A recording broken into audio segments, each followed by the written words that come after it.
antique shop. Look, I'm here. On the morning of your day off, you push open the doors to Times Antiquities as usual. However, the warm smell that had cemented itself in your imagination is not waiting for you. Huh? No one's here? Doubtful, you take a few steps inside to find Luke squatting in front of a wooden cabinet door. Luke? Searching for something with a slight frown on his face, Luke doesn't notice your arrival. What a rare opportunity. Let me give him a surprise. You imagine what kind of expression he'll show you as you tiptoe over to him. Just when you're about to cover his eyes from behind, he suddenly turns around. 어? 어? After a brief silence, you feel somewhat guilty and take a preemptive strike. You scared me. Why did you turn around all of a sudden? I wanted to greet you. 정말 인사만 하려던 거 맞아? Luke closes the cabinet door and walks over to you as a smirk appears on his face. 누가 엉큼한 생각으로 가까이 오면 단번에 알 수 있다고. What do you mean by bad intentions? It was just. Ah, never mind. You almost blurt out your intentions in a moment of carelessness, so you rush to change the subject. Just out of curiosity, why were you crouching there? Luke blinks then sighed helplessly. 공구 찾고 있었어. 오늘 아침에 손님이 오래된 물건을 가져와서 수리를 부탁했거든. 급하게 점심 전까지 수리해달라고 하더라고. 안 받으려고 했는데 너무 간절해 보여서 마음이 약해진 거 있지? 옛날 모델의 구조도 복잡한데 새로 교체해야 되는 특수 부품들이 많아. 그래서 부품이랑 공구를 찾고 있었어. Luke points at the old watch on the workbench. Even the dim light cannot hide its splendor. It seems that it is the urgent job that he had received this morning. What an exquisite watch! Judging from its appearance, it does look pretty old. 응? 들어보니까 대대로 물려받은 물건이라 기념적인 의미가 크대. 이렇게 급하게 수리를 부탁할 정도면 중요한 일이 있는 거겠지. 다만 What is it? Something wrong with the job this time? Luke's abnormal behavior piques your curiosity. You stare at him for a few seconds, watching his face flush with a layer of red. 아니, 갑자기 일이 생겨서 너랑 보낼 시간이 줄어들었잖아.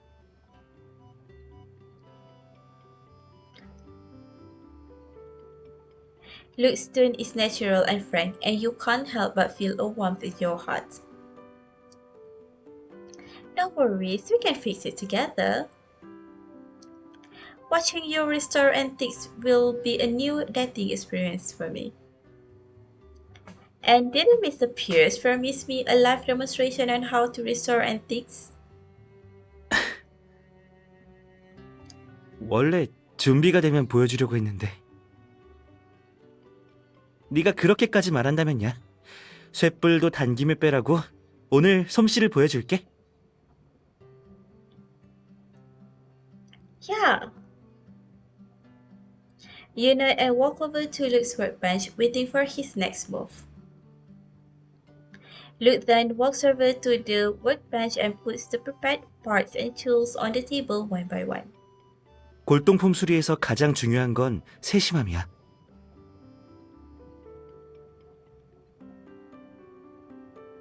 Luke's eyes are laser focused, blocking all distractions that would prevent him from restoring the old watch.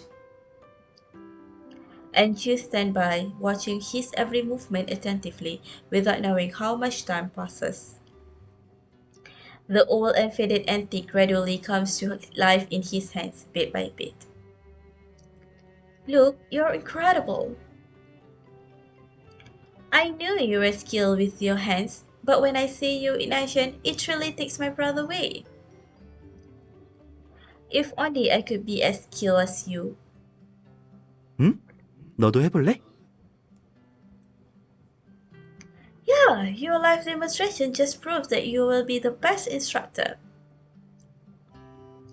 I just don't know if I'm capable of doing it. 걱정하지 마. 할 수 있어.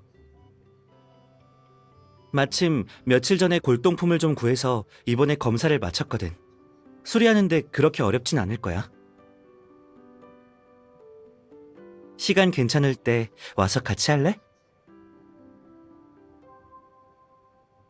Really? 응. 내가 옆에서 알려줄 테니까 걱정하지 마. Sure, I'll give it a shot when I'm free. Luke smiles, then looks back down and resumes the restoration. Time passes as the antique clock ticks little by little, and you have no idea how long the restoration is going to take. But you glance at Luke's face, feeling an immeasurable sweetness instead of the pain of waiting. A mixture of warmth and dreaminess rises from within you as you recall how Luke would pass the time when he waited for you to get off work.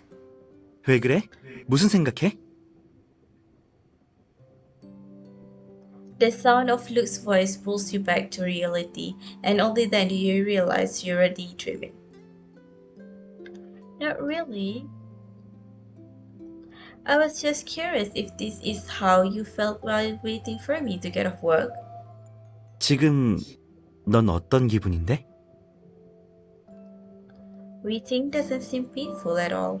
There is a sense of calm and anticipation.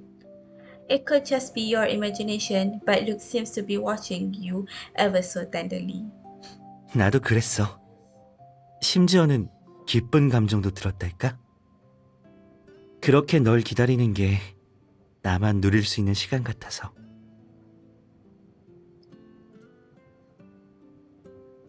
Luke is becoming more and more of a sweet talker. Alright, are you going to get back to the watch? 거의 다 됐어. 마무리만 하면 돼. Yeah. Luke focuses back on the antique watch and starts to clean it up. You look around casually, marveling at the years represented by all the antiques and collectibles brought in by different clients.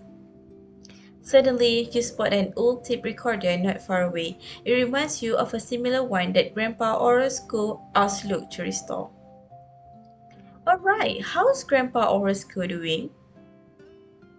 He didn't pick up the last time we called him from North Estelis. Were you able to give him the fixed tape recorder? 걱정 마. 북구에서 돌아온 뒤에 연락이 닿았거든. 그날 전화가 고장나서 연락이 안 되셨던 거래.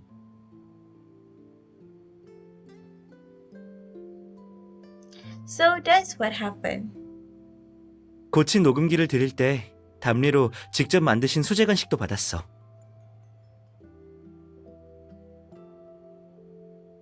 Grandpa Orozco is really kind. Luke smiles while nodding and goes back to cleaning the watch. 이제 끝! While you're looking around, Luke had already finished the work at hand. He holds it carefully in the palm of his hand, showing you the complete restored version.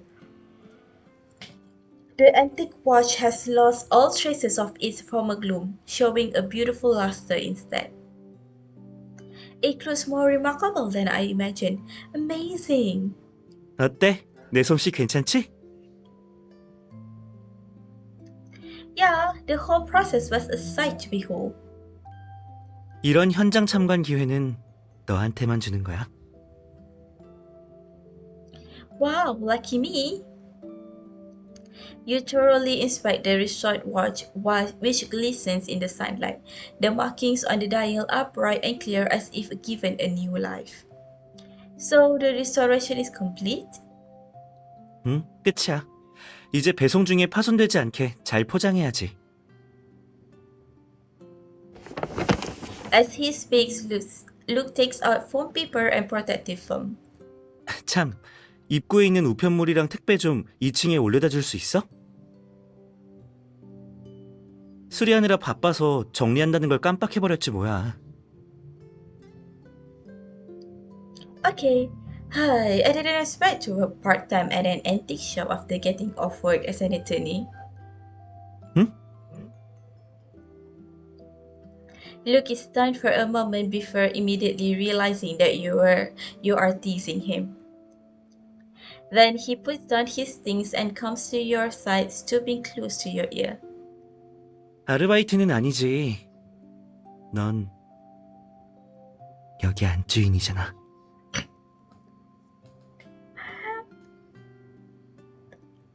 Your pranks gets resolved just like that. I'll move the things to the second floor. Just as you're about to leave, Luke grabs your wrist delicately. He takes you into his arms, his nose brushing against your cheek with a warm smile that reaches his eyes. Luke is silent, smirking as if he can see right through you. Luke, are you going to let me move things or not? The smile in Luke's eyes deepens, and then a faint kiss lands on your cheek. You touch your thumping heart, unable to stop yourself from smiling. This change of identity is a tacit sweetness between you and Luke.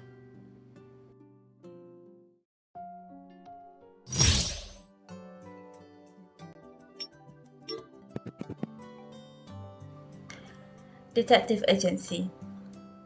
Looking at the patch of letters and packages in your arms, you wonder how you're going to sort them. This is an advertisement. I'll put it here. This seems to be a thank you note from a client. I'll put that here then. After a while, you finish sorting out the task Luke assigned to you. Done! Huh? Hold on. After looking around the office, you realize the organized desk stands out amid the clutter. Luke really finds order in chaos. I'll have to come back another time to help him clean up. As you wonder about when you'll have time off, Luke walks in. It's finally done. Luke mutters with a hint of fatigue on his face. What is it? Are you tired? Yeah, I didn't feel anything earlier because I was too focused on the restoration. Now that it's all done, I'm exhausted. Shara, do you have a way to get rid of this fatigue? Luke's words linger in the air as he stares at you. You immediately understand his intentions. Fine, I'll lend you my shoulder so you can rest your head on it. Hearing that, Luke heads over and wraps his arms around your waist, resting his head on you. Having acquired a soft pillow, he rubs against your neck. I'm so glad you're here. For a moment, you wish time could stop. Suddenly, the doorbell rings, interrupting the momentary dream. Did you hear the doorbell? Are you expecting someone? Huh? The doorbell rings again. Strange, I don't have any appointments today. Who could it be? Wanna check it out together? Sure, let's go.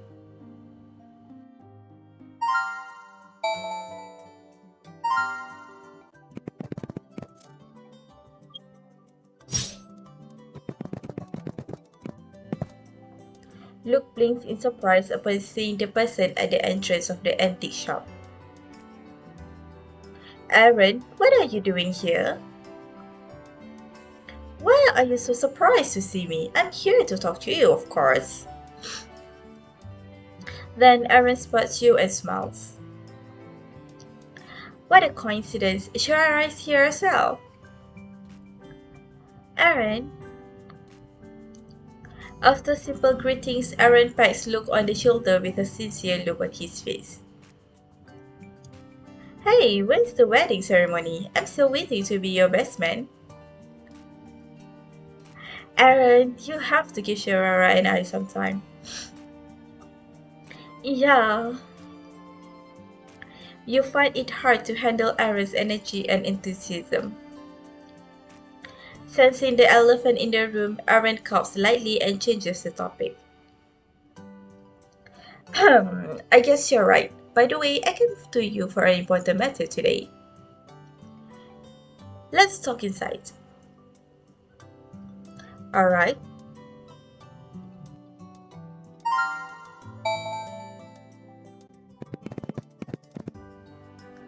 Antique shop.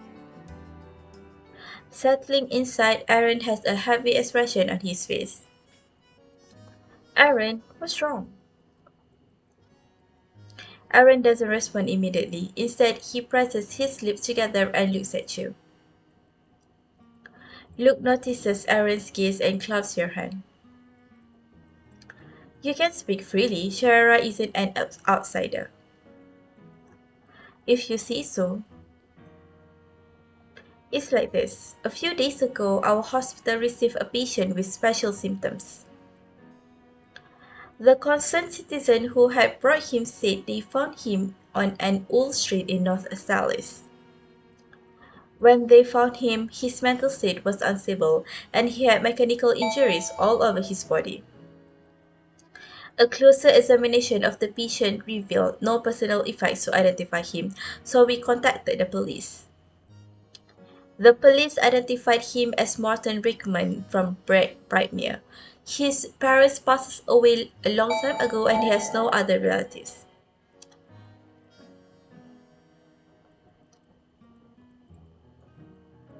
At this point, you and Luke exchange a look, not knowing if there's a prior connection between Luke and Martin Rickman that would warrant a visit from Aaron. I don't recall knowing anyone by the name of Martin Rickman. Yes, I'm well aware, but that might not be the case in the future. Aaron pauses for a moment, his expression becoming more solemn. I didn't handle Martin Rickman when he was admitted, so I don't know much about his condition. It wasn't until I was notified of Martin Rickman's condition this morning that I knew something was amiss. Hmm? The report mentioned that Martin Rickman suffered blunt force trauma all over his body, which resulted in a craniocerebral injury, a left ulnar fracture, and a soft tissue contusion in multiple places. The craniocerebral injury affected the brain's functional areas, causing chronic mental disorders. I concluded that these injuries weren't caused by a brawl. What concerned me even more were his current clinical manifestations mentioned in the report. What? At this point, Aaron looks up slightly, staring straight at Luke. Martin Rickman babbles nonsense often, saying things like system damage and Xeno.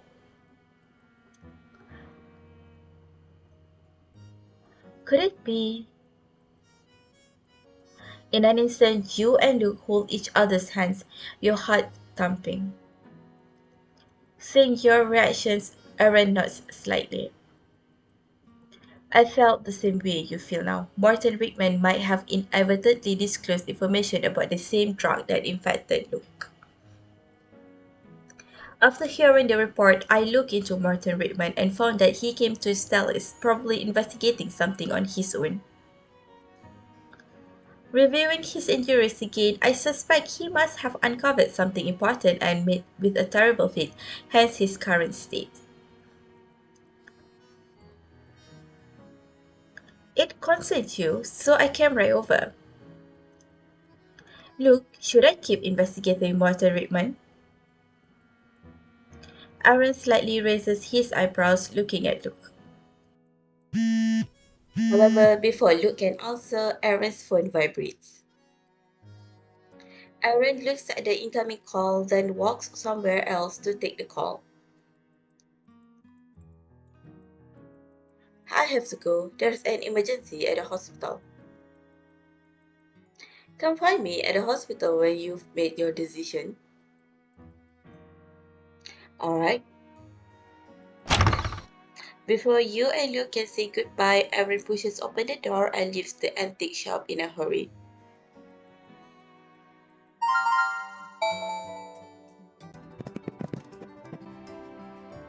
Antique shop. Long after Aaron leaves, Luke remains silent. Instead of feeling relief at a possible lead, Luke seems to be worried. Luke, what is it? Hearing your question, Luke pauses for a moment before showing his usual warm smile. I was just thinking about Walter Rickman. It's very suspicious. You recall what Aaron said, trying to filter out the useful information. Should we head over to North Azalis later? The person was found in North Azalis. There should be more evidence at the crime scene, right? Or we can start with his interpersonal relationships. We also have to figure out why he came to Azalis. You're right, this is worth a deeper investigation. But Luke opens his mouth, but no words come out.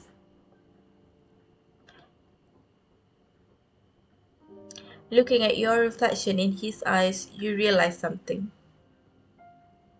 He wasn't worried about Martin Rickman, but about you.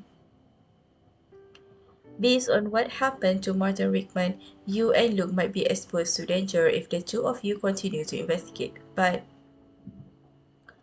Luke, listen to me. Before Luke can say anything, you gently take both his hands and look at him.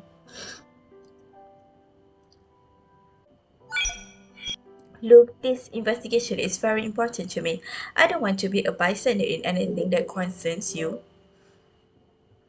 I want to be a part of the investigation and uncover the truth with you. So this time you can't reject me out of concern for my safety, okay? Luke pauses for a moment, not responding to you immediately. After a while, he smiles with understanding and runs his hand softly through your hair. I understand. I won't make you stay behind me and remain under my protection. I was hesitating, wondering if I should let you get involved in this matter.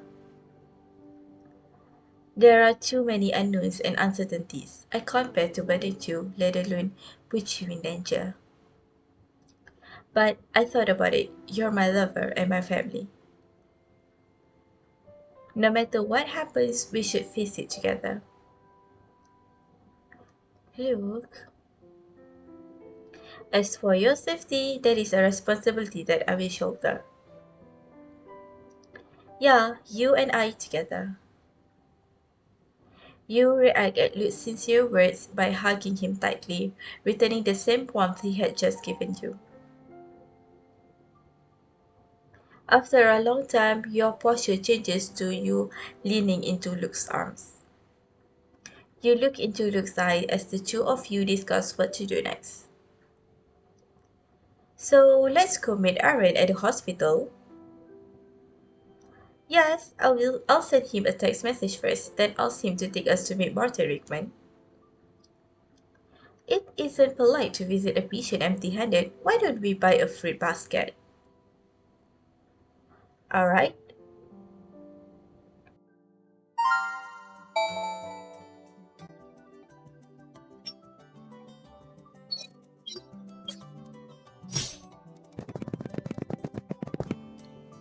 Hello, we're visiting a patient. Can you recommend a fruit basket? Of course. course, that sea sells very well in our store, and it comes with carnations and lilies. What do you think? With that said, the owner points at a sample fruit basket on the nearby counter. That's perfect, thank you. Thank you. After paying for the fruit basket, Luke carries it while you hold the flowers. These flowers looks great, and I hope Martha Rickman's condition improves when he sees them. I hope so too. By the way, when I was paying for the fruit basket, Aaron messaged me back saying that we can go meet him now. Yeah, let's go.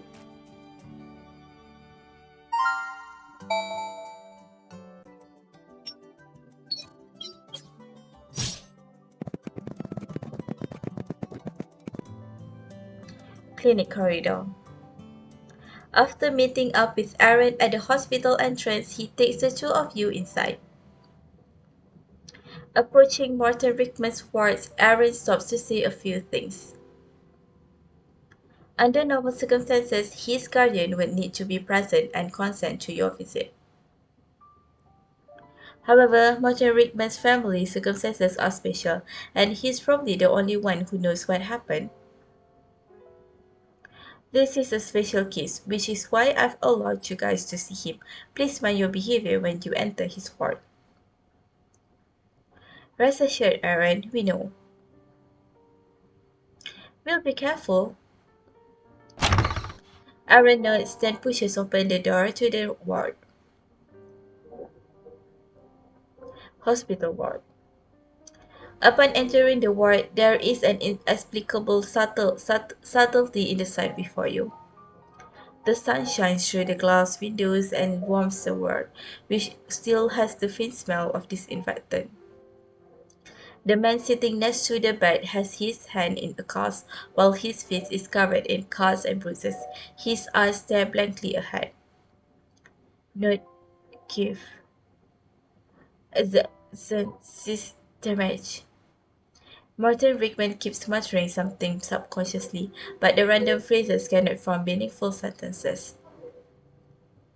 He occasionally makes threatening gestures in the air, fighting with something unknown.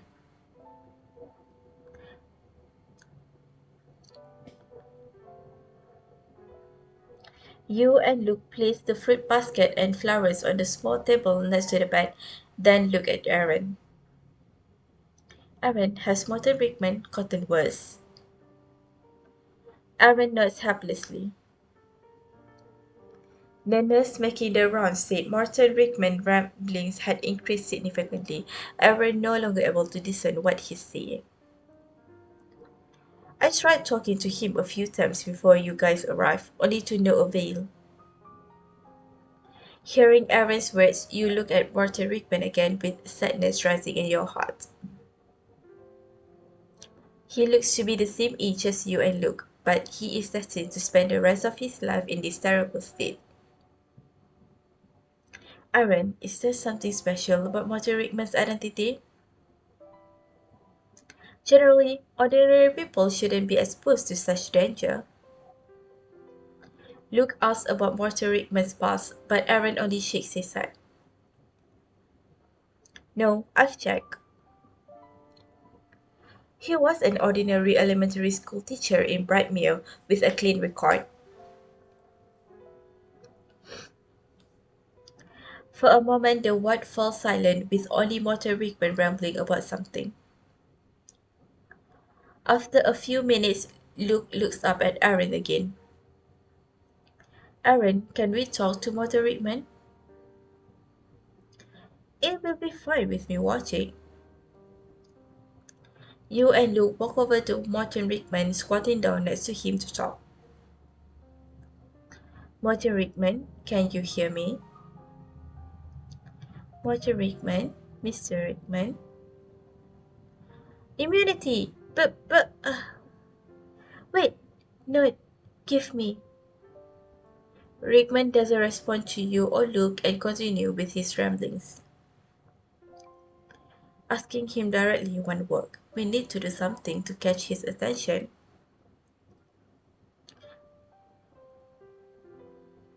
Suddenly, Friedman's rambling repeat themselves in your mind. No, give. Wait, no, give me. Rickman kept muttering something. Note, maybe notes or notebook. I'll try everything possible. So you rummage through your bag for our notebook and place it in front of Mr. Rickman.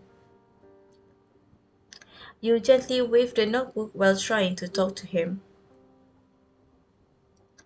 Mr. Rickman, when you said note, do you mean something like this? Oh!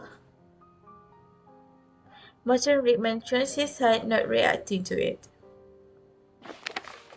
Then you open the notebook and flip through the pages. It's your final attempt to catch his attention. Here, something like this. Pepper, notes. It worked. Seeing Rickman react, you quickly place the notebook in his right hand. Rickman stares at the notebook for a while, then lowers his head to press his cheek against the notebook cover. Important. All there. Don't lose. He mutters the same thing over and over, then opens the notebook awkwardly. In his hands are only blank pages. Wait! No! It's gone! The sudden realization seems to agitate Rickman as he waves the notebook wildly in the air, his eyes furious. Give it back to me! Notebook! Give me! She! It's gone!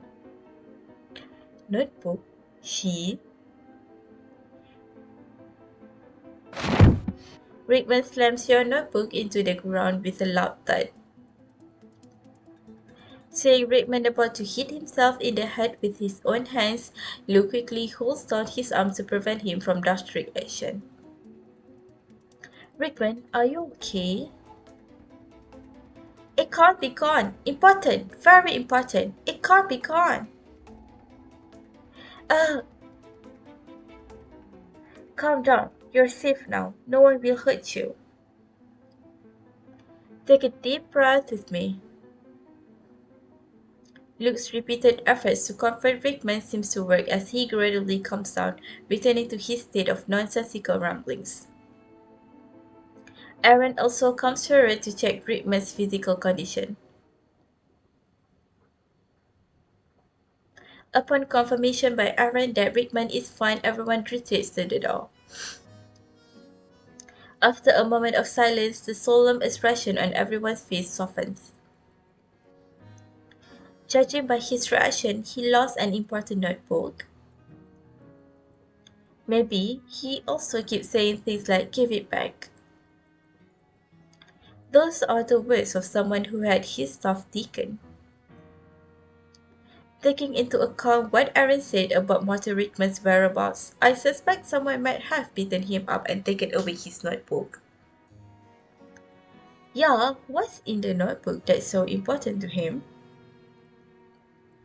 Maybe it's something private, or maybe it has information on what he found during his visit to Salas. Hearing that, Luce and Aaron both look at you, then the latter lets out a sigh. We can't make those judgments without the facts. We won't know exactly what's in the notebook until we find it. Right. Luke puts his hand on your shoulder, smiling confidently at Aaron. Aaron, leave the rest to me. Aaron nods, then looks at Luke. Alright, I already briefed the bureau before you arrived at the hospital. They've agreed that you can investigate in a personal capacity while authorizing Shiraira to provide assistance. So do you think? The bureau will soothe things with the police and have them cool off for a while. I'll make sure things are good with the hospital and Martin Rickman. Also, this is what the police have found so far in Salis. Take a look. Aaron takes out a file folder and pats Luke on the shoulder, then looks at you. However, I must remind you guys. If you encounter any obstacle or danger, you must immediately stop your investigation. Understood? Understood. I won't be reckless. Understood. Seeing your responses, Aaron nods and smiles. Well, I can't stay here any longer since I have work to do. Call me if anything comes up. See you, Aaron. Bye.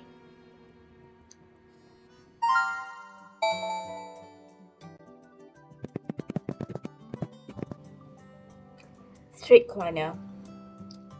After saying goodbye to Aaron, you and Luke stop in a quiet corner. Let's take a look at the information Aaron gave us. Alright, the information in the file folder is mainly the result of a police investigation in North Esalius where Morton Rickman was found injured, as well as tracking the whereabouts of Rickman after he came to Salis. However, no interviews have been conducted. Well, at least we don't have to make a trip to North Salis now. There's nothing useful there. They found Rickman in a surveillance blind spot. The residents didn't see anyone suspicious, so there aren't any witnesses. It's almost as if Rickman appeared out of thin air. It's way too bizarre. Luke looks over the information, carefully going over it for 10 more minutes. This was premeditated. They attacked Rickman as well to make sure they caused mental damage and then deliberately abandoned him in North Salis. Attack him elsewhere, then move him. Yeah, look at the results of the trace identification. You move beside Luke and look at where he's pointing. There were no other shoe prints on the ground except for the concerned citizen who found Rickman, as well as a set of drag marks. If this is the place where Rickman got beat up, it would have left other traces, not just these. You nod deep in thought as a question pops up in your mind. But if the culprits found out Rickman's investigation interfered with their business, why didn't they just... Before you can finish, Luke already knows what you mean. He sighed gently and shakes his head. Killing people to keep them quiet is indeed the best way to prevent more secrets from coming out. However, it might also attract police and public attention. It's relatively easy to accept an accidental mental disorder without evidence or clues, rather than a death with no apparent reason. Furthermore, Rickman has no family members and he is in no shape to file a police report. You can hear a sliver of helplessness and dissatisfaction in Luke's tone, and you don't know how to respond. After a while, Luke frowns slightly.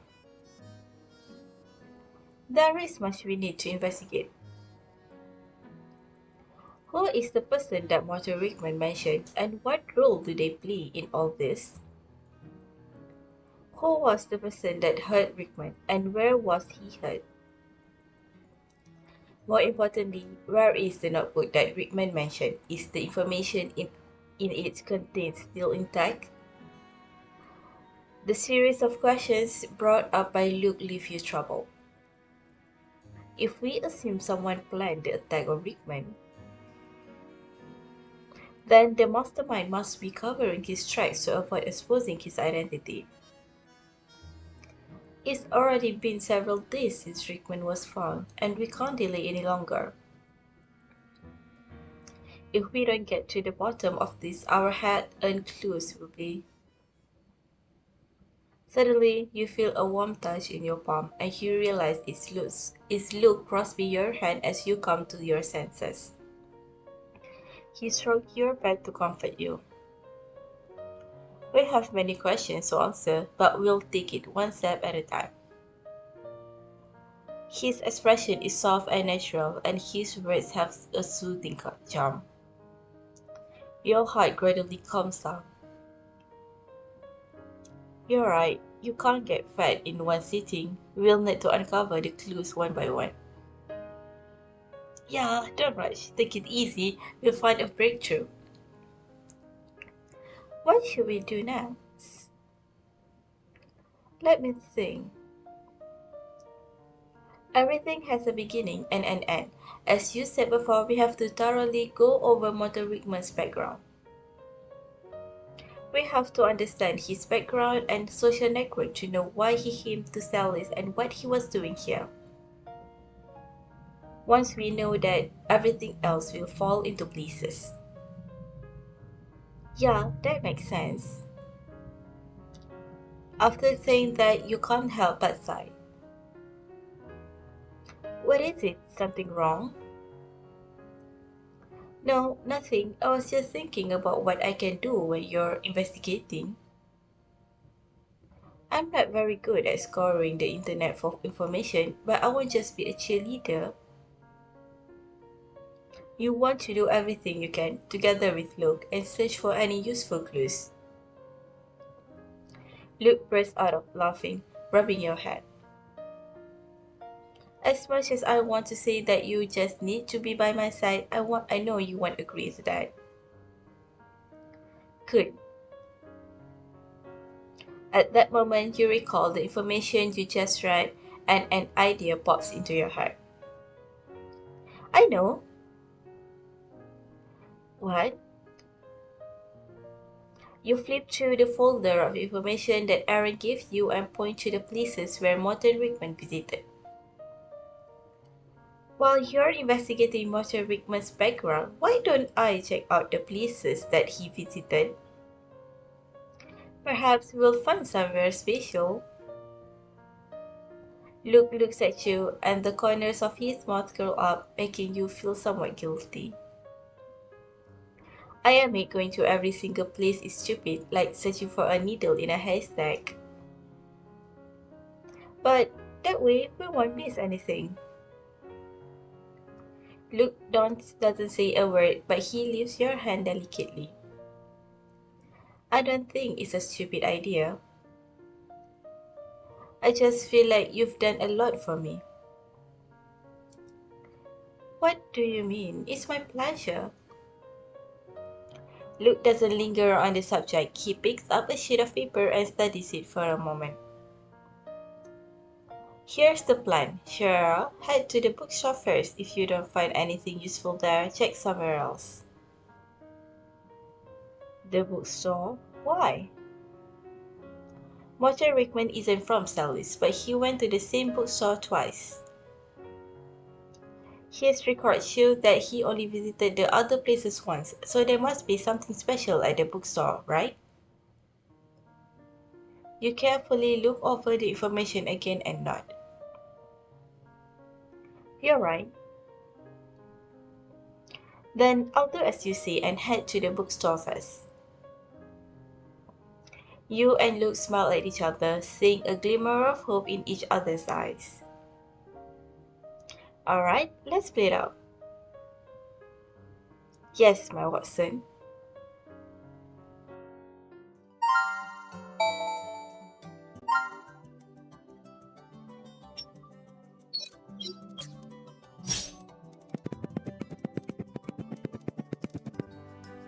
Excuse me, do you remember a customer by the name of Morton Rickman that visited your bookstore?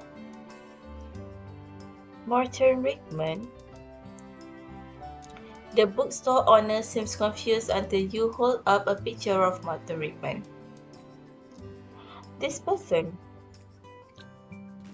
Looking at the picture on your phone, a worried expression appears on the bookstore owner's face. Why do you ask? Well, you see, Morton Rickman got in an accident 2 days ago, and the circumstances around the accident are strange. The police are investigating this matter. However, the investigation is still in the early stages. I was instructed to ask around to avoid too much public attention. You take out the file folder that Aaron gave you and look, pointing to the official seal. The bookstore owner's eyes change as soon as he sees the seal. I see, I won't say anything to draw public attention. I remember the fellow you're talking about. He bought a whole set of Sally's souvenir notebooks at my store. I talked to him at the checkout. He seemed like an interesting fellow. Did he mention anything in particular when he talked to you? The bookstore owner touches his beard and shakes his head. No, he only asked me where the best place to visit in Sally's was and said he would bring his girlfriend next time. Girlfriend? Was the person that Mother Rickman mentioned his girlfriend? Suppressing the doubt in your mind, you asked about Mother Rickman again. I heard that Mother Rickman visited your store twice. Was there something important to him here? Oh, Dad, here's the thing. I told him about our custom service the other day. So one day he brought in a notebook and said it was something he had written before. He wanted it made into a custom notebook. I finished the custom notebook according to his specifications and delivered it to him via courier. I don't know if he liked it or not. There was nothing else besides that. The bookstore owner clicks his tongue and goes on about something else. Mister, thank you for your cooperation. I'll not bother you any longer. You're welcome.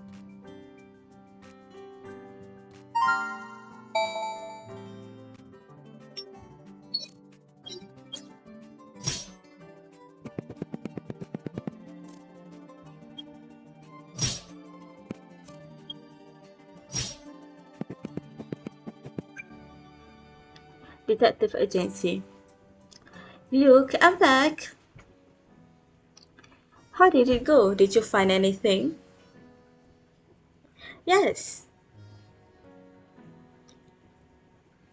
You recount to Luke the information you learned from the bookstore owner.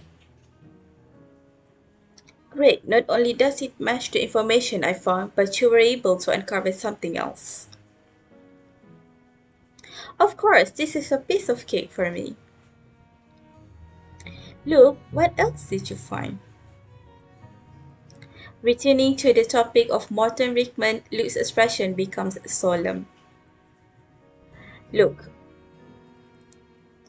he leads you over to the whiteboard, which is filled with his research and drawings. He researched so much in this short amount of time. Amazing. Luke points to the picture of Morton Rickman on the whiteboard and the scribbles beside it. According to my research, Morton Rickman was orphaned at the age of 10 after his parents died in a car accident. With the help of his parents' inheritance, he was able to finish college and become a local elementary school teacher. He seemed to be well liked at the school. At this point, there's nothing suspicious about Morton Rickman's background, but this is where things get strange. What is it? Luke points to the photo of a woman on the right side. It was easy to decipher Morton Rickman's social network. He had no relatives and very few friends, and he didn't really interact with his co-workers. The only person he's close to is his girlfriend, who you also learned from the bookstore owner. The girl in the photo has a delicate face with a gentle smile. The name written at the bottom reads Olivia Kilner. It seems they started dating in junior high and have been on good terms ever since. However, not long after Brickman started working, Olivia Kilner was diagnosed with cancer and was hospitalized for long-term treatment. Luke pauses for a moment, putting down his hands. There is a hint of sadness on his face. And 2 months ago, Kilner, who had been getting better, died suddenly. Unable to accept his girlfriend's death, Rickman was convinced that something shady happened. He got into a dispute with the hospital over Kilner's death. How is that possible? Then he told the bookstore owner that he wanted to take his girlfriend to Celis. Perhaps it was just a beautiful wish that Rickman had in his heart. I reviewed the news coverage of the dispute between Rickman and the hospital. The description of Kilner's clinical manifestations in the weeks leading up to her death is very concerning. Hmm?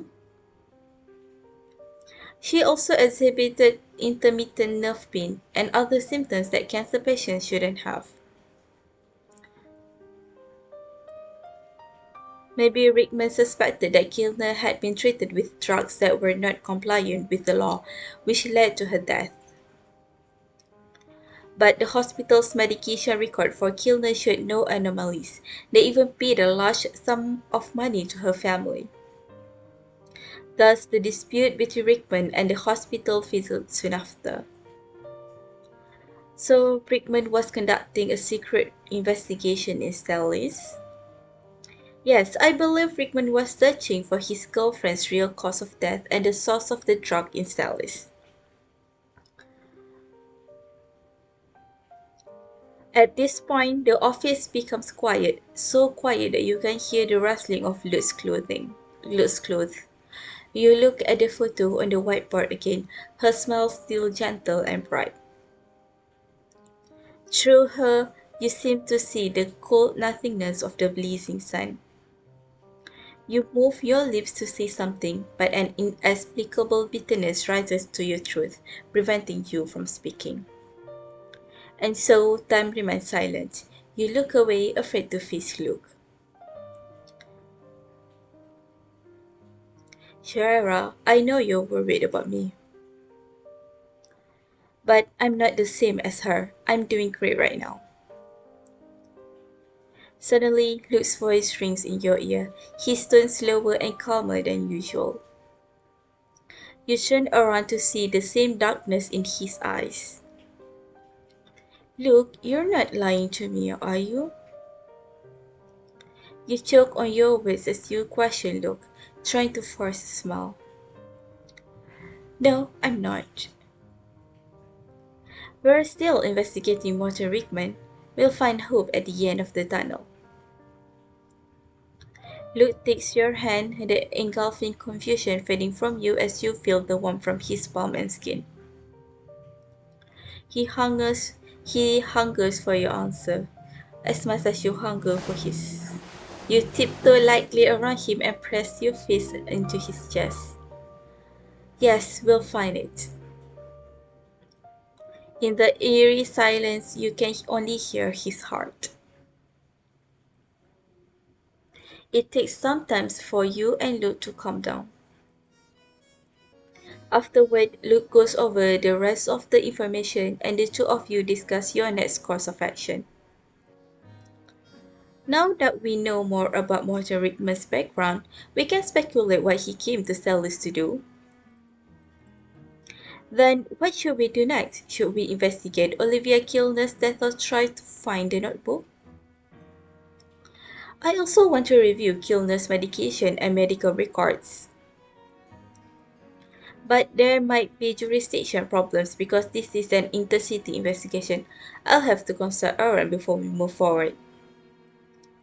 I just pulled footage of Rickman from all over the city trying to pinpoint his last known location. But it will take some time to review the footage. For now on, from for now, I think we can check out Rickman's residence. He booked a hotel here in Stellis. We might find clues there. Good idea. Let's go.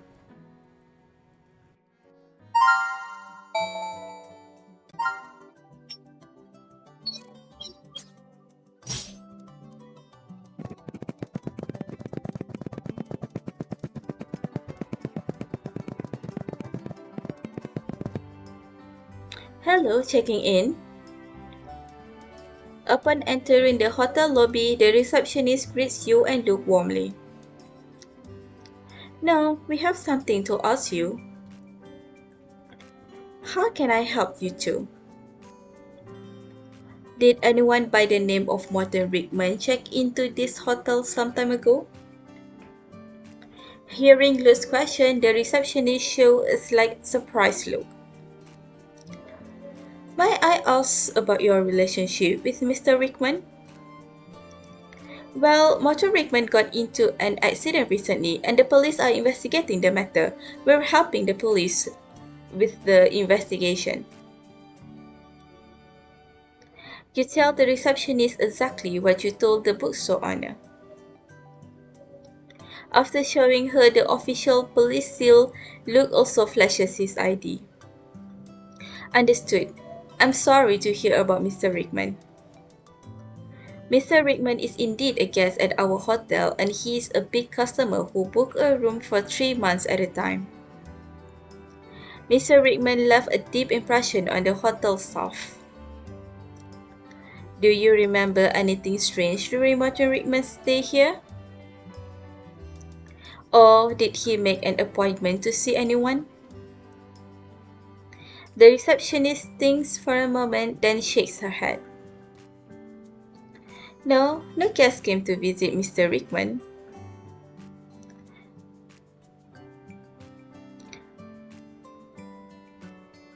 As Hugh and Luke decide on what else to ask, the receptionist suddenly remembers something.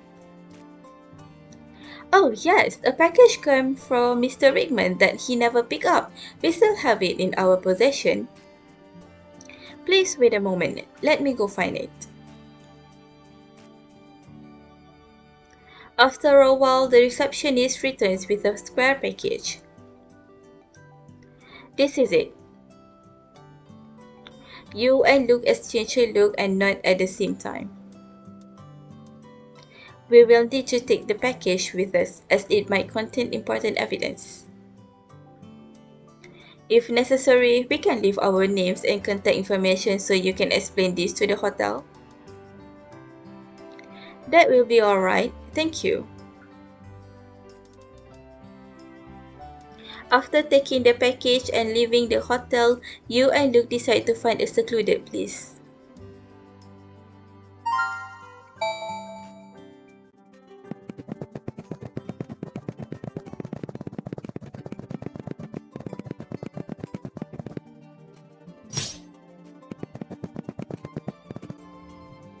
Central Plaza. You and Luke find a long bench to rest on. As Luke starts to unwrap the package, you feel somewhat nervous. What's inside? Could it be an important clue? Not long after, Luke holds a beautiful notebook in his hands. This is the custom notebook that Morton Rickman commissioned from the bookstore owner. It seems like something happened to him before he could pick it up. Luke opens the cover delicately, which is inscribed with the short yet powerful words, "To my beloved beautiful Ollie." Flipping through the pages, you and Luke find it filled with Morton Rickman's memories and regrets of his girlfriend. My dear Ollie, I have come to tell this. It's breathtakingly beautiful here, very different from Britmia. You would have loved it here. I heard great things about the amusement park here. Ollie, I wanted to bring you here when you got better. Ollie, I'm so sorry. I couldn't take better care of you, but can you forgive me, please? I promise that I'll find out who hurt you. I'll make them all pay. Ollie, I miss you so much. Luke's voice fades away. You take the notebook from him and continue to flip through it. Ollie, I'm sitting by the lake, taking advantage of the slightly salty wind to write you a poem. Do you think the wind will be kind enough to bring the poem to you so that you may hear my voice again? My dear Ollie, when will I see you again? The words emit a heavy sentiment that Morton Rickman could not convey to his girlfriend. He could have written the most beautiful words of love in this notebook, but his lover will never hear them. Melancholy swirls in your and Luke's eyes as silence lingers between the two of you. This wasn't the clue that you were searching for, and the information isn't particularly useful, but Sharara, let's go visit Morton Rickman. Alright.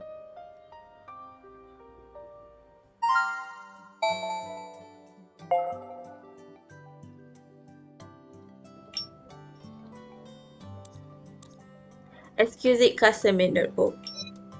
A beautiful custom-made notebook with romantic colors. Morton Rickman prepared it for his girlfriend Olivia Kilner, who passed away. Inside, Morton recorded his longing and love for Olivia as well as his regrets.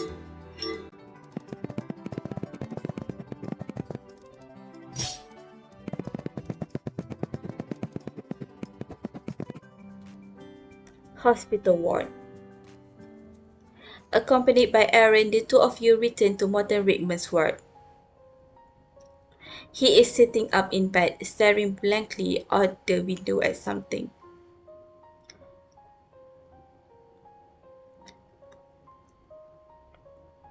Oh, how are things moving along? Perhaps sensing that you and Luke are in a bad mood, Aaron smiles and asks about the investigation. We already know Morton Rickman's detailed background and his reason for coming to Stellis, but we don't have anything concrete yet. By the way, Aaron, I have something to discuss with you about an intercity investigation. I'll talk to you later, okay? Sure, no problem. As Luke briefs Aaron on the current situation, your focus is on Morton Rickman. There is a stark contrast between the sincere and moving words in the notebook and the disturbed man before you. You can't help but squeeze the notebook he had especially prepared for Olivia Kilner. You look at Aaron again. Aaron, these are things that Rickman prepared specially for his girlfriend. It was very important to him. Can we return this notebook to him now? I'm just worried about any adverse reactions. Thinking about Rickman's condition, your tone is inevitably hesitant. Aaron doesn't immediately respond to you, but holds his chin pondering your question. Then he turns to Rickman and comes to a decision with a nod. Give it to him. Give him the notebook. It might somehow jog his memory and help his treatment. Thanks, Aaron. Having obtained Aaron's permission, you look at Luke, who also nods at you. Then you take a deep breath and approach Rickman. You place the notebook gently in his hands. Rickman stares at you while you do all this, then looks down slightly at the notebook. At first, Rickman doesn't react, looking at the notebook as if it is some kind of toy. But gradually, a strange expression appears on his face, his eyes growing red. Then teardrops fall on the paper one by one. Ollie, Ollie.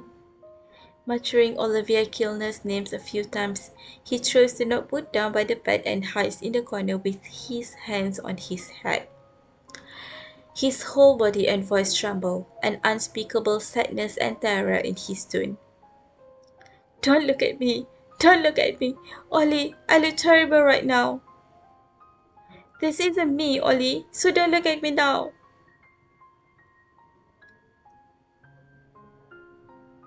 This...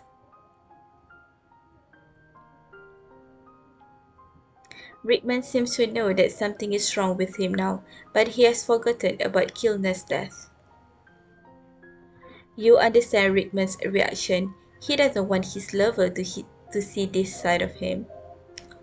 At this point, an infinite sadness rises in your heart, and Luke also stands there, silent.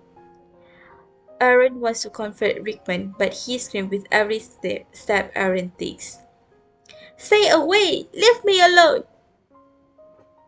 This isn't me! After a long time, Friedman gradually calms down by himself, but he remains curled up in the corner, refusing to move. Without any other way, Aaron lets out a helpless sigh, then shakes his head at the two of you. You guys should go home. I think he still needs some time. Alright. Clinic corridor.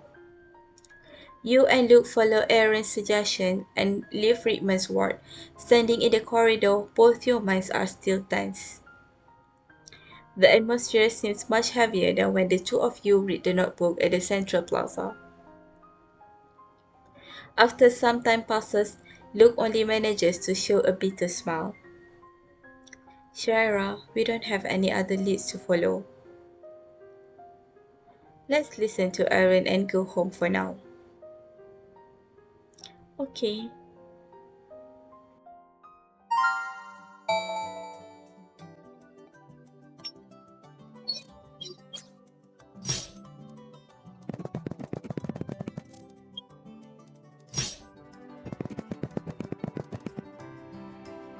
Luke's bedroom. It is late afternoon by the time you head back to Luke's place. The two of you sit beside the bed, staring at the ceiling. Both of your minds are still stuck at the hospital back in Rickman's moment of panic. You can't help but lean into Luke's embrace, wanting to soothe your heart with his warmth. And naturally, Luke grabs your shoulders, his head brushing against your cheeks. Do you feel any better? Hard to say. After seeing Rickman like that, I felt miserable, and I still can't get it out of my mind. Rickman remembers his love for Kilner, but he doesn't remember her passing away. When I look into his eyes, I really wanted to ask him how things turned out like this. At this point, you choke on your words, unable to continue.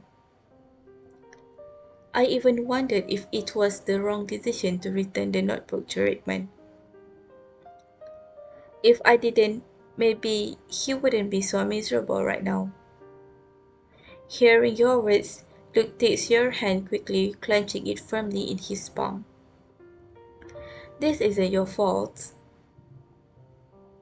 If Friedman was lucid, I'm sure he would have wanted you to return it. All this maybe fate just like to play tricks on couples. You detect a hint of bitterness in Luke's words. However, the bitterness doesn't seem to be directed at Rickman's woes, but at something else. You look at Luke, trying to find out more from his expression, but he hastily turns his head sideways to avoid your gaze. At the point, a gust of wind blows, sobering you up. Luke must have been deeply affected by Rickman, much more so than you. You brush your head against his chest as he had done.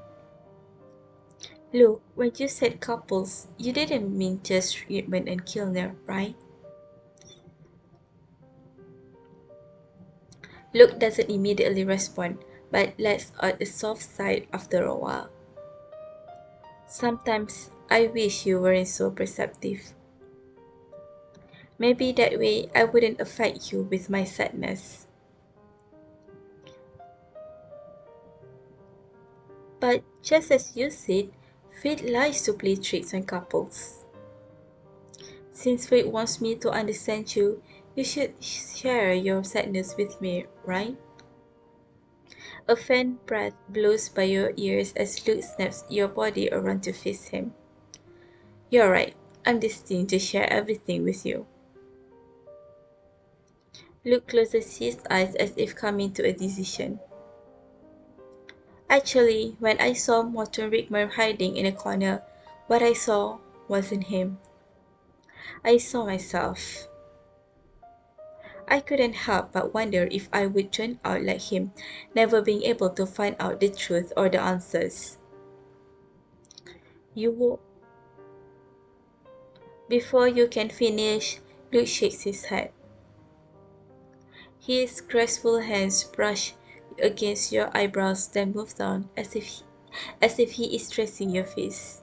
I've experienced it many times in the past, where I found a lead that led to nowhere. But this time with you, I found that I can no longer tolerate disappointment. I don't want you to see me upset, and I don't want to struggle repeatedly in loss and anticipation. And I definitely don't want you to experience those same feelings. I want it to be different this time, for my expectations to be real. Is that too greedy? At this moment, Luke's fingers linger in your trembling lips. You subconsciously put your arms around his waist, drawing him closer to you. No, I'm more greedy than you. Not only this time, but every time. I want to be like this forever. Hearing your words, an obscure emotion appears in his eyes. Shara. After a while, Luke, who you are still hugging, gradually calms down. You gently hold his face and move closer, pressing your forehead against his while looking at him earnestly. His eyes are wet, like those of a newborn puppy. Now, can you hear what I have to say? Luke blinks, then nods.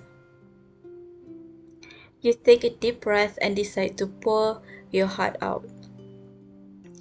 Look, I know what happened with Rickman and Kilner might lead you down a path of terrible associations.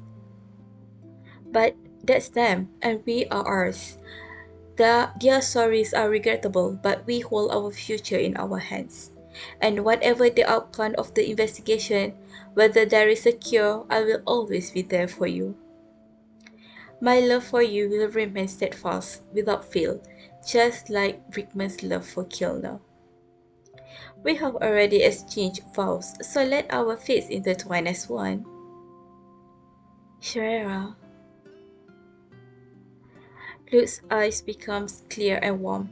He seems to want to say something, but you stop him. I know there might come a day when you'll feel down, even moments when your imagination runs wild. It's fine, you can tell me everything. I am willing, heart and soul, to repeat these words to you over and over again. Then you plant a gentle kiss on Luke's lips. By this time, a gentle wind traps the sunset glow over you and Luke. His eyebrows finally soften up, and a smile finally appears on his face. With the sunset as the backdrop, Luke looks warm and gentle. Thank you, Shirara. You have rescued me once more. I'm really lucky to have you by my side. Luke gradually moved closer to you, his face growing larger in your pupils.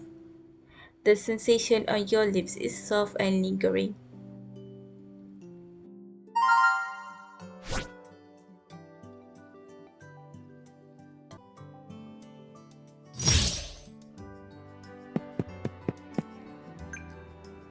A few days later, you receive a call from Luke informing you of the progress he made. So you rush to his house. Detective agency. Luke, how are things over there? Come look. Luke, who is sitting in front of his computer, beckons you over.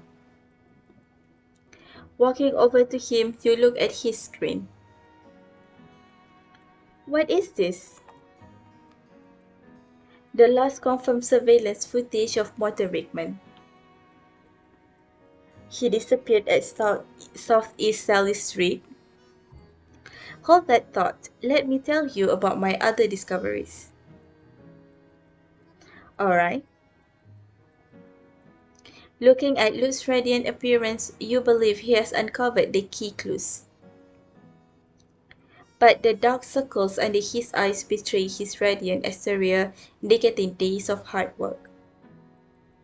Luke probably hasn't slept much these past few days. He's been wrapped up in this investigation. Before you can ask him, Luke takes your hand and leads you over to the familiar whiteboard.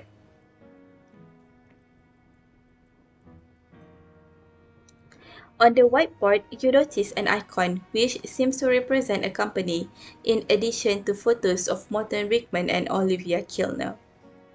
Their photos each have an arrow pointing toward the icon. You read out the small print below the icon. Victoria Pharmaceuticals. Yeah, Morton Rickman came to Stelis to investigate this company.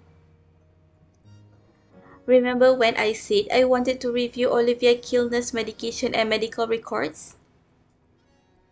I asked Aaron to help me with the intercity jurisdiction. After getting the jurisdiction, I reviewed everything once more and found problems. Olivia Kilner's medication records have been altered. The batch of medicine used by Olivia Kilner a week prior to her death should have been produced by a pharmaceutical factory in Stelis owned by Victoria Pharmaceuticals. However, someone changed it to a local manufacturer in Bradmere. That means there was an issue with the batch of medicine given to Olivia Kilner. Yes, but there was also a problem with the people at the hospital. Kilner's medical records were altered immediately when the dispute between Rickman and the hospital began. The nurses who handled the drugs and the doctors at the hospital pharmacy, this couldn't have been done without the help of someone on the inside. I believe Rickman followed these clues, which led him to Stelis. Aaron has already assigned the investigation of the hospital in Bradmere to someone else. Our focus is still on Rickman. If you put it that way, Victoria Pharmaceuticals in Stelis is the most suspicious. And the surveillance footage you just showed me. I see, so Rickman was last seen near this pharmaceutical factory. Luke notes to confirm your deduction. As it stands, Rickman was probably investigating the pharmaceutical factory when he was discovered. Then the people in the factory beat him up and left him in North Stelis. Then what's our next move? Head to the factory and look around? That might be risky. Luke holds his chin deep in thought. You're right. I checked the National Enterprise database and it confirmed that Stelis Victoria Pharmaceuticals is still in business. Let's pretend to be looking for jobs and ask around near the factory. If anything feels amiss, we leave. Alright.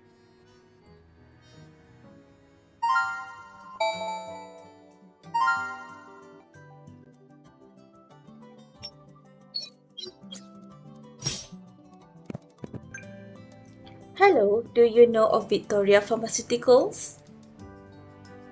Victoria Pharmaceuticals? I heard the company has been raking in profits and wanted to know more about before I submit a job application. Strange, I only moved here 3 weeks ago and I don't know anything about that company.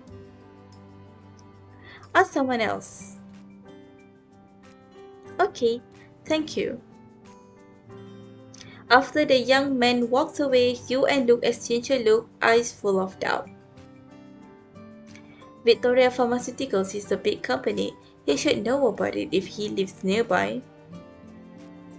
But he said he just moved here, so maybe he really doesn't know. Should we try asking someone else? Yeah.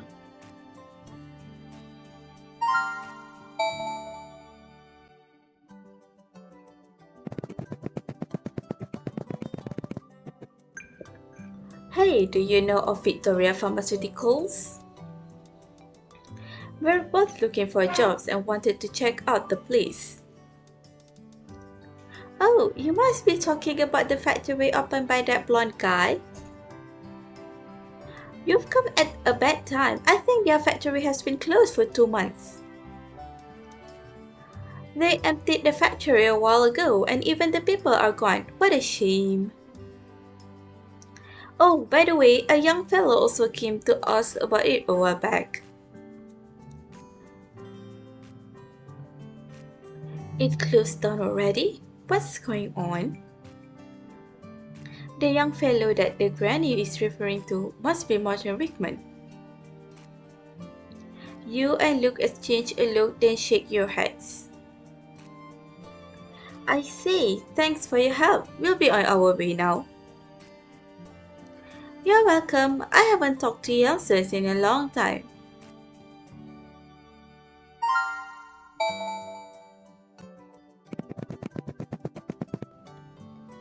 Straight outside the neighborhood. After confirming the same information from other residents, you and Luke ducked into an alley for a discussion. It seems they closed nearly 2 months ago, which doesn't match the time frame where Martin Rickman was hurt. Then how could it still be in business? After reviewing the legal terms and procedures in your mind, you sigh helplessly. I know. It usually takes a company 2 or 3 months to formally dissolve a company. It's possible that their operation status just hasn't been changed yet. But what happened to Morton Rickman then?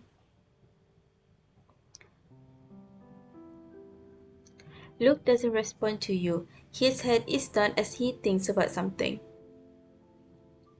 The news of Victoria Pharmaceuticals' early closure has disproved Luke's speculation. Morton Rickman wasn't found by people in Victoria Pharmaceuticals while investigating this place. But his last known location captured by surveillance footage is around these parts. Another dead end.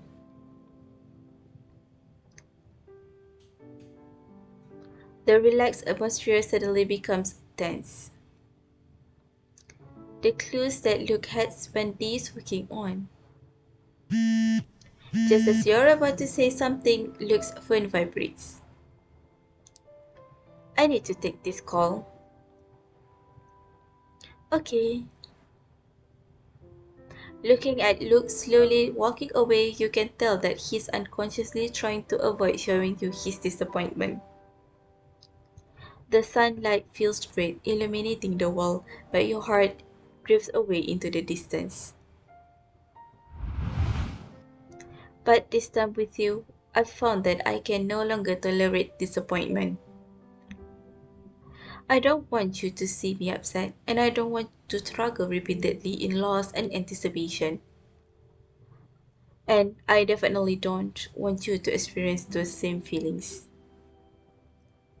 I want it to be different, this time for my expectations to be real. Is that too greedy? Remembering what he said, all the hopes and disappointment you never experienced leave you distracted. Look, he has endured more hardships and suffering than ordinary people. But he always appears warm and gentle in front of you. A warm breeze blows through your hair as your heart aches. Can I do anything for him?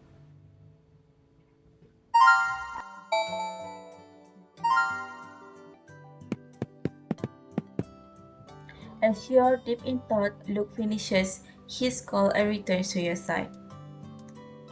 The disappointment has disappeared from his eyes and he seems to be in a better mood. You take his arm wanting to comfort him, but you ended up swallowing the words back down. Perhaps you don't need to say anything, you just need to be by his side. What is it? Who called? Luke gently pats the back of your hand, his lips curling upward. It was Aaron. He said Rickman is doing better and asked if we wanted to visit him. For you and Luke, while the investigation has come to an impasse, Rickman doing better. It's just the great news both of you need to hear. Thinking of this, you squeeze Luke's palm.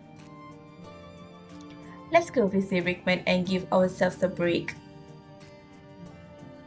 Maybe a meeting with him will give us a fresh perspective and we'll be able to sort out our feelings. Alright?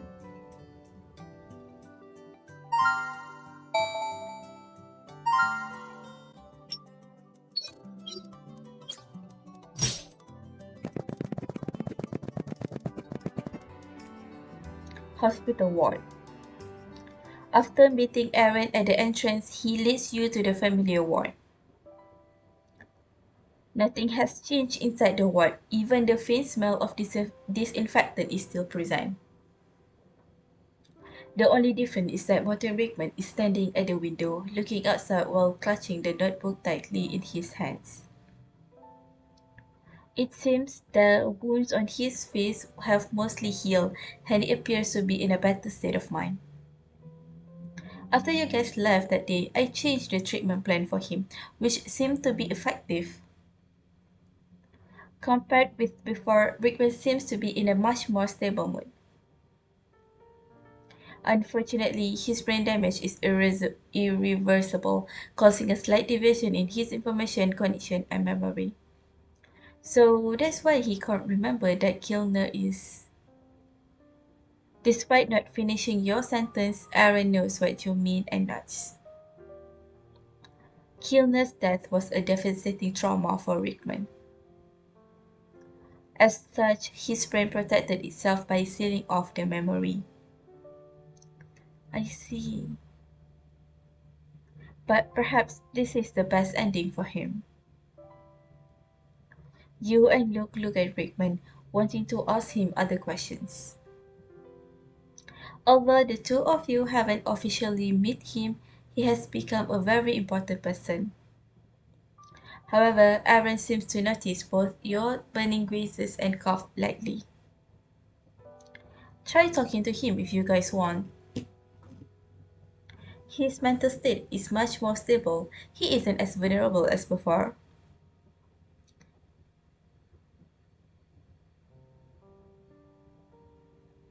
You and Luke exchange a look and nod at the same time. Thus, the two of you approach Rickman and stand with him by the window. He seems to be looking at the sky and also at the clouds. After a few minutes of silence, Luke turns to Rickman and speaks. Rickman, you may not know me, but I still have to thank you. If you hadn't persisted in your investigation from Braidmere to Stellis, if it weren't for you getting injured, we probably wouldn't have gotten to the bottom of it. Luke pauses for a moment, a hint of sadness in his eyes. Even though the investigation has reached an impasse, I promise you, I will uncover the truth and find out who did this to you, the both of you. Rickman stares blankly at Luke, and you don't know whether he understands or not. A long time passes before Rickman seems to react, muttering a few awkward words. Thank you, both.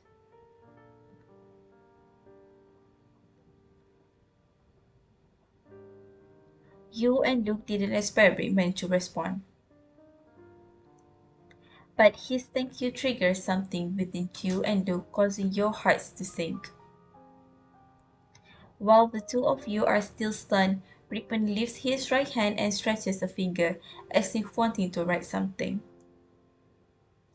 Luke hurries to offer his palm. Here. Trembling, Rickman manages to write two letters in Luke's palm before tilting his head. Ah! He wants to continue writing, but his uncontrollable mental state plunges him into a lifeless state.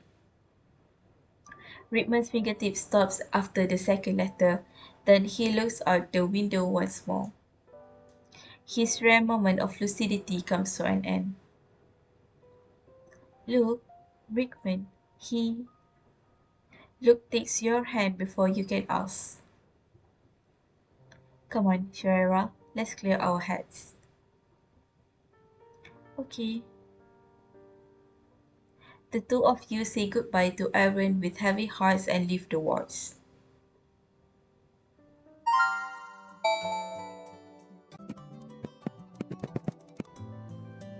Central Business District. After leaving the hospital, you can't wait to ask about what happened. So, what did Brickman write in your palm? Two letters, I and N. Should we separate the letters or should we keep them together? What does it mean? Luke holds his chin, thinking for a moment, then shakes his head. These two letters can refer to too many things. I think Brickman wanted to write the complete word, but didn't finish in time. You manage a nod, thinking back to Brickman's lifeless eyes. You're right, but these two letters don't seem to have anything to do with Victoria Pharmaceuticals. Were we investigating the wrong lead? Luke doesn't respond to you, and the two of you walk aimlessly in the streets. After some time, you and Luke still can't make heads or tails of what the two letters could refer to. Our old clues lead to a dead end, and we have no idea where the new clues leads. Is this where our investigation ends? The noisy crowd in the street is a stark contrast to the deafening silence between you and Luke. You can't help but clench your fists in this silence, thinking back to what Rickman wrote to Kilner. A fierce unwillingness to accept the current state of the investigation rises in your mind. You point your fist into the palm of your other hands. What is it? Noticing your strange behavior, Luke looks at you with concern. I'm fine. I just can't accept the way things are. It feels like I can do something more for Rickman instead of just having random thoughts without any clues. Luke blinks, his lips quivering. Then he gently unravels your fist and slides his fingers in between your fingers, interlocking them. You're right. There must be something more we can do for them. I bet an error with my speculation, but it just means I haven't thought it through completely. And that might be related to the clue that Rickman gave us. I have a strong feeling. If we continue with the investigation, we'll find out what those two letters mean. Luke sweeps away all the negativity and boosting your confidence as well. Why don't we put aside the letters for now? Let's come through all the clues that we have and see if we miss anything, okay? Alright. You and Luke spend some time reviewing all the clues up to this point and go back to Morton Rickman's whereabouts. Victoria Pharmaceuticals was closed long before Rickman came. That must mean nothing came of his investigation here. But why did his trail stop there here? Hmm. I see. The surveillance footage captured where Rickman was last seen. But it doesn't necessarily mean that that's where he disappeared. Huh? If he found something so important that he chose to avoid surveillance, it stands to reason that he wouldn't show up elsewhere. Luke's words are filled with wisdom, triggering something within you. Surveillance cameras are everywhere these days, but they don't provide 100% coverage. Just like when Rickman was caught on camera in North Dallas, he could have avoided surveillance if he were careful enough. However, the last known surveillance footage inadvertently blinded the investigation that you were in a hurry to solve. So that means Rickman wasn't discovered by someone from Victoria Pharmaceuticals. He found something during his investigation and covered his tracks intentionally. Yes, that's what I'm thinking. It seems we should pay a visit to the pharmaceutical factory and see if we can find something important. Alright.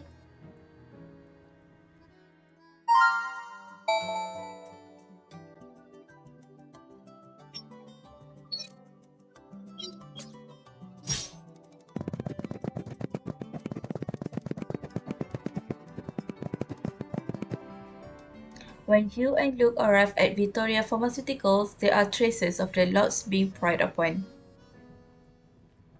Looking around to make sure it's deserted, the two of you sneak into the unguarded factory. Victoria Pharmaceutical Factory interior. The factory is empty with no signs of any machinery or medicine except for a few cardboard boxes on a few shelves. It looks like shutting this factory down and moving everything away was part of the plan at Victoria Pharmaceuticals. You and Luke explore the interior and discover shoe prints on the dusty floor. Shoe prints and locks that were pried open. I think Brickman left this. Luke nods. Let's look around for new possible clues. Yeah, Shara, over here. What is it? Shortly after Luke beckons to you at a nearby shelf, you run over to him. He carefully pulls a crumpled piece of paper from between the boxes and hands it to you. It is a receipt. The wet water stains make the contents difficult to read, but unfortunately the seal is still relatively intact. Victoria Sellis Institute.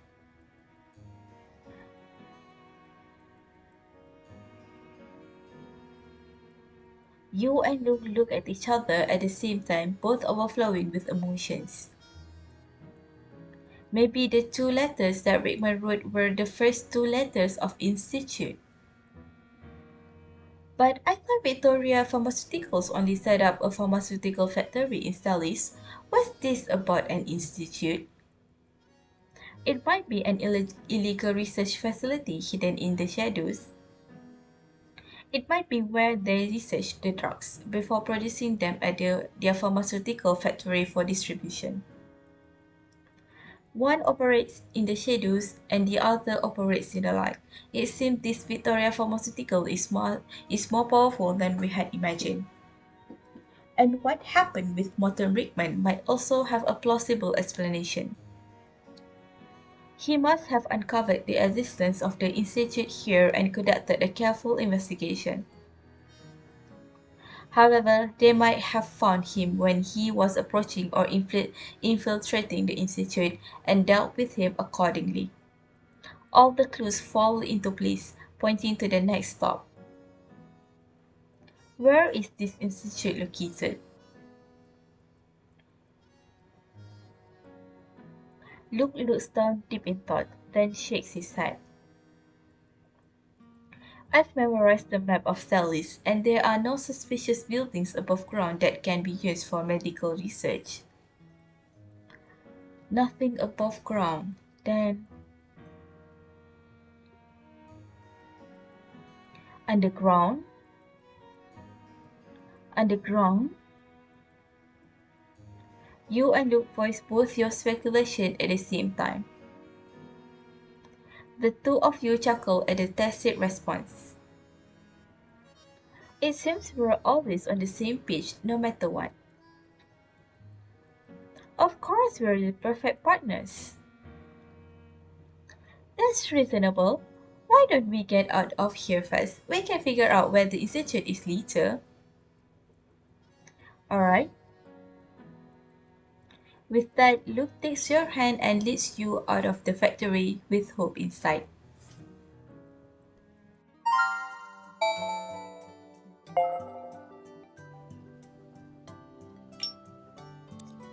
Receipts. A receipt found in the Victoria Pharmaceutical Factory. Due to the water stains on the receipt, its contents cannot be read clearly. Only the seal can be recognized, pointing to one of Victoria Pharmaceutical's underground institute in Celis, the Victoria Pharmaceutical Research Institute.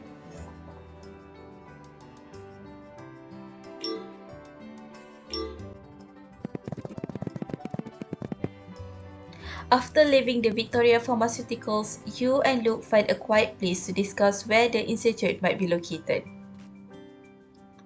Luke pulls up a satellite map of Celis. You pull up a list of approved underground buildings on the official Celis municipal website. You move beside him, comparing the list with the satellite map to analyze the possibilities. We can rule out Long Beach because, as far as I know, they are basically all old underground wine cellars. Some hospitals and schools have underground buildings that used to be bomb shelters, which can also be ruled out. After analyzing the possibilities, you and Luke narrow it down to a building in Hemingway Heights. Look, this is the only building that is being used differently than the one approved, and there haven't been any changes registered. Yeah, it applied to be used for storage, but the satellite map says it's a private art collection. Why don't we look around that area? Yeah, same as before. If anything feels amiss, we leave. Alright.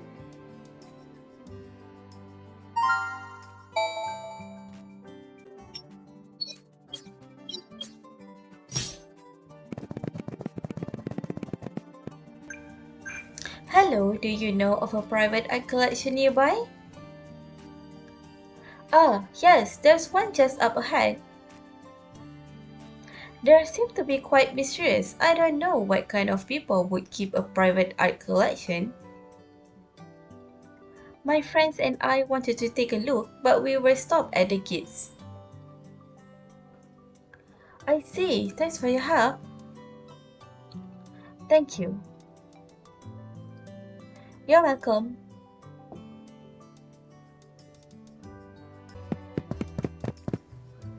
Excuse me, do you know about the private art collection nearby? A private art collection? Let me think. Oh, I remember there was an art collection around these parts, but it's all quite mysterious. The people that come and go are either wearing black suits or white lab coats. Perhaps it's some avant-garde art that I can't understand. But the place closed down a few days ago. Maybe business hasn't been good. It closed a few days ago? Yeah, I watched them move their things. They were able to fill 2 trucks with just boxes. I see. Thank you. Thank you. Not a problem at all.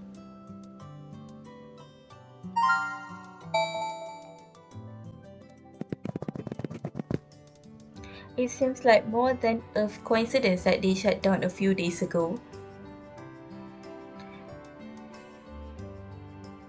I suspect they found out Rickman was investigating them. To avoid any risk, they simply shut down the institute temporarily. It's abnormal how fast they were able to move all their assets. What's our next steps? If they close down and move out, then that place should be unguarded by now. Let's go take a look underground. Alright.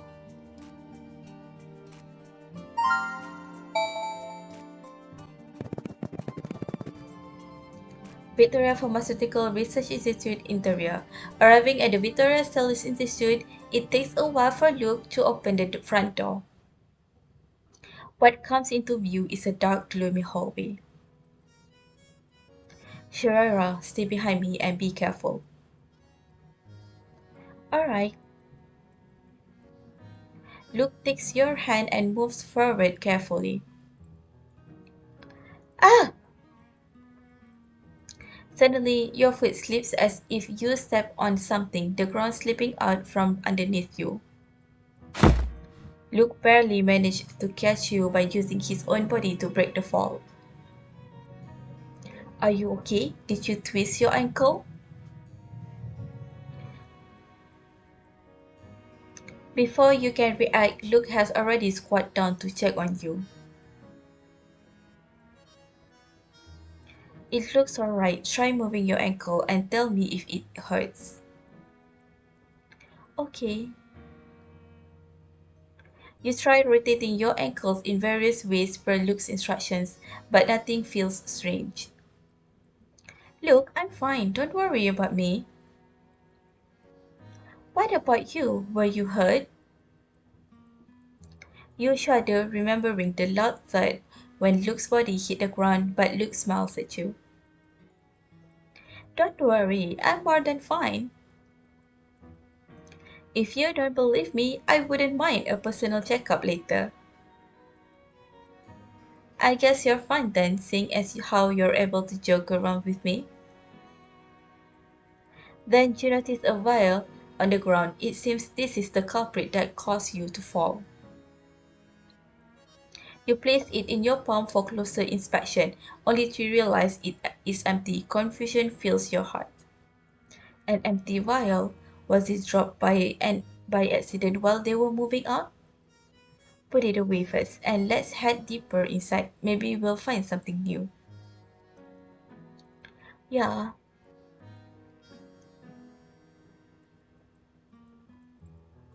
Deeper into the institute, Luke soon finds the light switch. After turning on the lights, the room feels both empty and messy at the same time. There are many abandoned materials on the shelves and chemical test tubes on the experiment table further inside.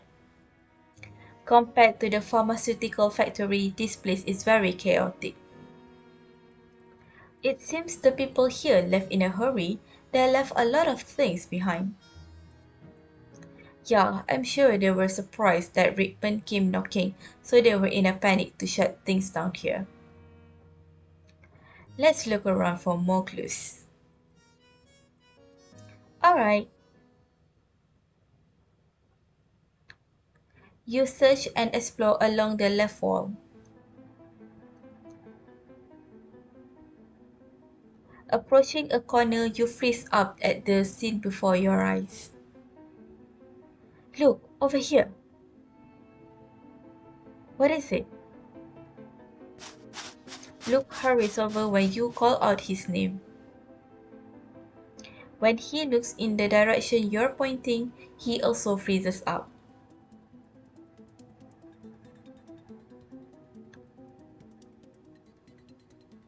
There are pools of dark red blood on the ground in the corner and a tattered jacket lying beside them.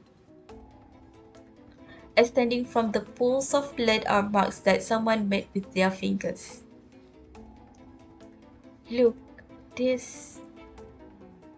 You look at Luke, who is frowning at this point, then he takes a palm-sized device from his backpack. He puts on gloves and uses a metal plate to take a sample of the blood on the ground. That Luke's handy analyzer. Luke's frown deepens when he sees the results on the screen. It's human blood, and it matches Morton Rickman's blood type. The jacket on the ground matches the one we saw Rickman wearing in the surveillance footage. No words escape your mouth as you stare at the jacket and the pools of blood on the ground. Then the thought strikes you that you should collect Rickman's jacket as evidence, but Luke is already one step ahead of you. He places the jacket in a plastic bag. This is key evidence. It witnessed the atrocities that were committed against Rickman. It will also witness those people getting punished as they deserve. Yeah. Let's keep searching. There must be more clues. Luke's words are filled with disdain for the culprits. You move over to him and squeeze his palm while nodding. Shara, look what I found. After a while, Luke beckons to you from nearby. You walk over to him and inspect what he found on the ground, a piece of paper with burn marks on the edges. What is this? You carefully inspect the paper. It's written with sloppy handwriting that appears to be half of a chemical formula. Luke doesn't immediately respond to you, but he takes out some magnetic powder and an electronic device that you haven't seen before. The device resembles a tiny tablet with a capsule-like glass tube on the right that connects to an electronic screen. Is this a new device? Yes, it's a comparison analyzer Mark C used to compare traces. You watch as Luke pours the powder into the glass tube, then presses a button on the electronic screen. After a while, nothing seems to happen with the device. The fingerprints were incomplete, so it failed to make a comparison. So, what do we do now? Don't worry, I've got a trick up my sleeve. Luke then points to the camera on the device toward the paper, and a red light soon covers the whole place. It's a multi-purpose device. Sometime later, the device beeps as data appears on the electronic screen. Are the results out? Luke carefully looks at the screen and frowns. Yes, it matches Morton Rickman's handwriting.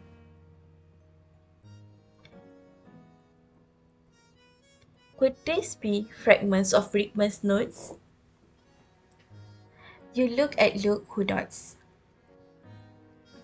If we speculate on top of what Rickman said before, I suspect they discovered Rickman's notes and contained a lot of important information and planned to burn them. But things didn't go their way as the notebook didn't burn completely, leaving behind traces. Good thing we found it. Luke emphasized the word we heavily. You look at the paper again, a strange feeling emerging in your heart. I think your analysis is sound. But what does this half formula represent? The information contained in Rickman's notebook should be the most important. And he continued with the investigation, primarily focusing on Kilner's real cause of death and the source of the drug. We analyzed it before that Kilner had intermittent nerve pain before her death and what Rickman said earlier. Could this formula have something to do with your... You grab Luke's arm in excitement, unable to finish the sentence. He looks at you, gently taking your hand with a smile in his eyes. Shara, I thought the same thing. Great, we finally have some useful clues. It's great. Hopefully you... Yeah, hopefully. In the gentle dim light, Luke's silhouette becomes light and soft. No words are exchanged between the two of you, only a mutual hope. Street. You and Luke return to the surface after making sure there is no more information to obtain at the Institute. I'll report to Aaron about our findings here and give him the paper to analyze. I'll come see you after I'm done with Aaron. Yeah, I'll wait for the good news at home. Watching Luke leave, your heartbeat rises inexplicably. Will everything really work out the way you want? At the moment, hope seems to be in sight, and yet so far.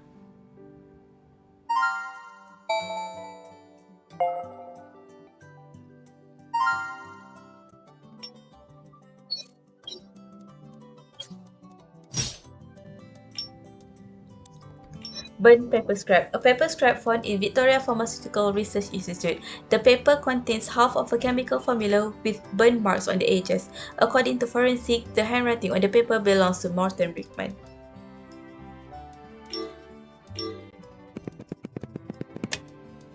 The clock ticks by slowly as you watch the hands go round and round.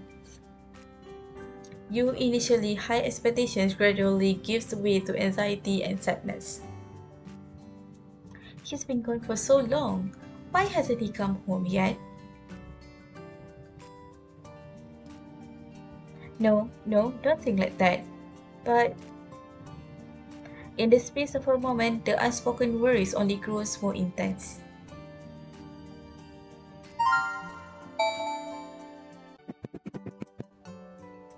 Antique shop. The river of time flows, and you stare at the countless antiques in the shop, not knowing how much time has passed. Just like the antiques, you are waiting in silence and loneliness.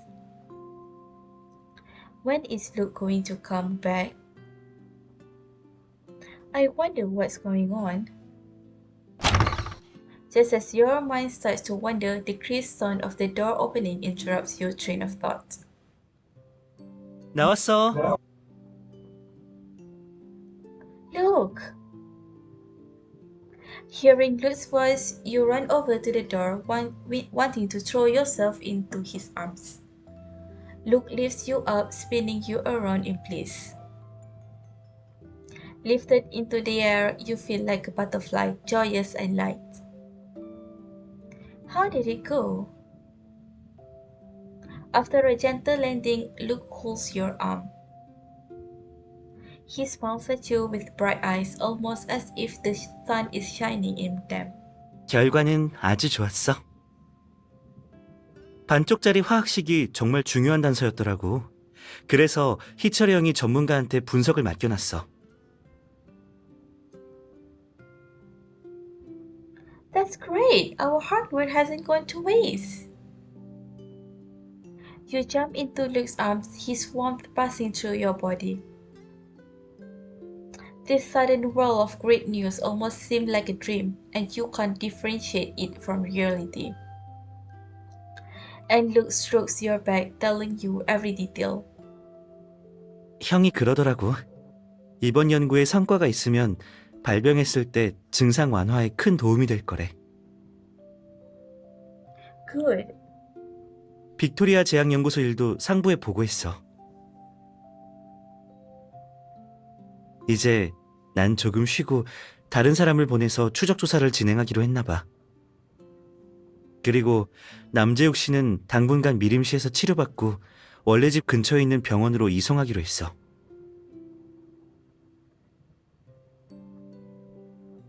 걱정하지 마. 다 괜찮아질 거야. Luke's words flow like a warm stream straight into your heart.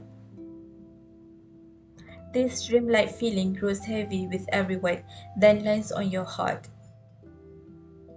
You know that your lover's embrace and words at this moment are a reality. That's great. You look at Luke, his smile becoming more tender. He runs his fingertips through your long hair, speaking in an affectionate tone. 지금 집에 와서 널 보니까 알겠어. 이번 희망은 저버리지 않을 것 같아. 그리고 같이 희망을 공유하는 느낌은 정말 좋아.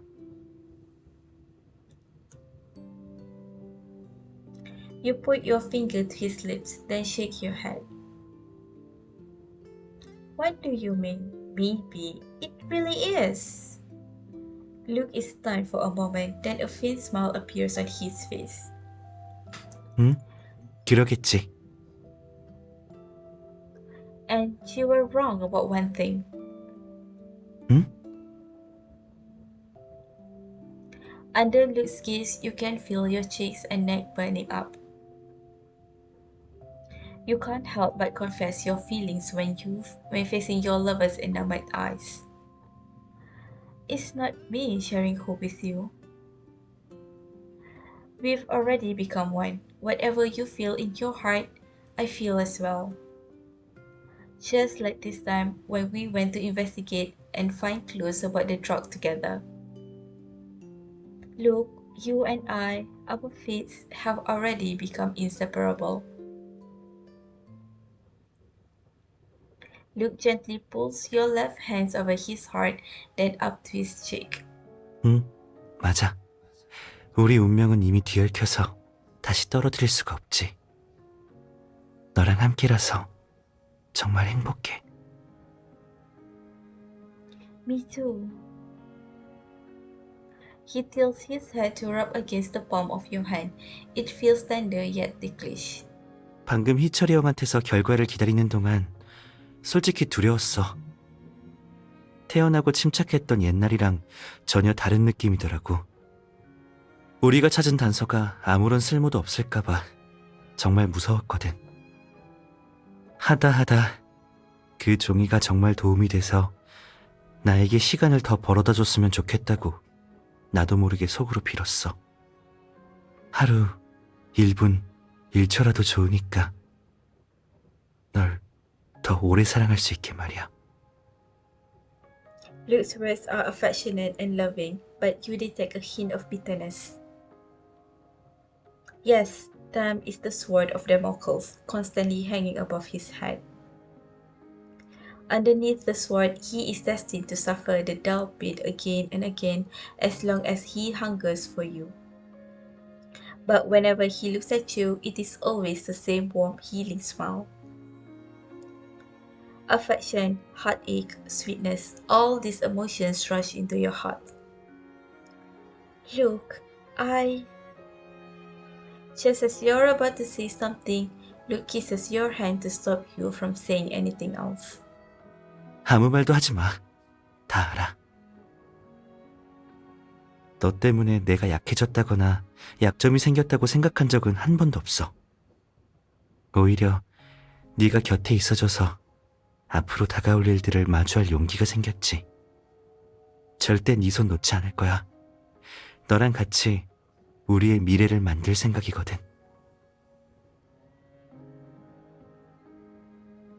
Luke's eyes are sincere and earnest, radiating with brilliance. You can't help but take his left hand with your right hand, trying to pull him closer. It's a deal then, we take control of our fate together. 응? 너에게 한 약속은 꼭 지킬게. You hug Luke with all your might, your lips curling into a sweet smile, sharing this long awaited hope with him. His warmth transfers through your skin, making you feel safe and infatuated. At this moment, he is your little son. Luke's bedroom. Things have finally wrapped up, and you and Luke return to rest in his bedroom. You lay in his arm, looking at the ceiling and planning what to do next. Earlier, you said your department was giving you some time off. Does that mean we can plan a long vacation? With a smile on his face, Luke looks down, touching the tip of your nose gently. 시간이야 있지만 변호사 사무소에서 허락해 줄까?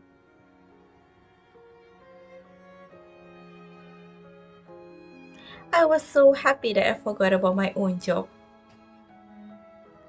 Then, what about somewhere near Stellis? Maybe a trip that will only last a few days? Luke gives you a sly wink as you ponder where to visit New Stellis. 좋은 생각이 있어. What is it? 골동품점 안주인 양성 프로그램이라고 숙식도 제공되고 무기한이야. 어때?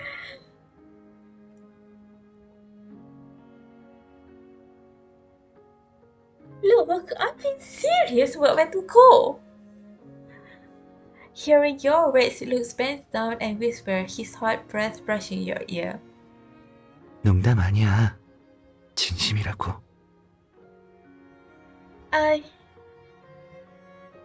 Your neck and cheeks become visibly flushed.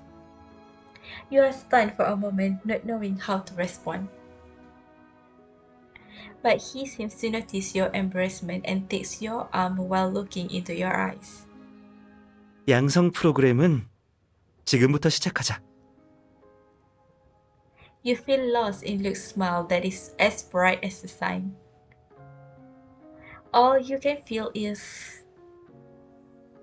that both your eyebrows and lips are left with a warm imprint that belonged only to him.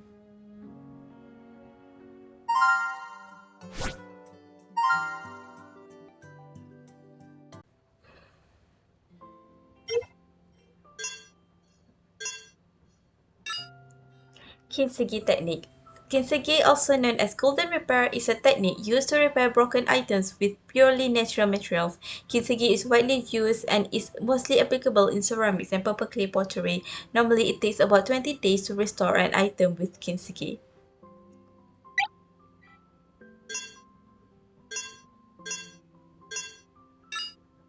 Victoria Pharmaceuticals is a foreign pharmaceutical company. Its main business, known to the public, includes drug production, storage, and transportation.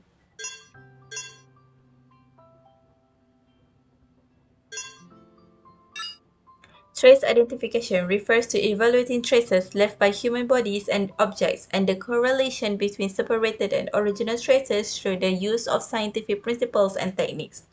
In litigation, the most common type of trace identification include fingerprints, footprint, tool traces, and bullet traces.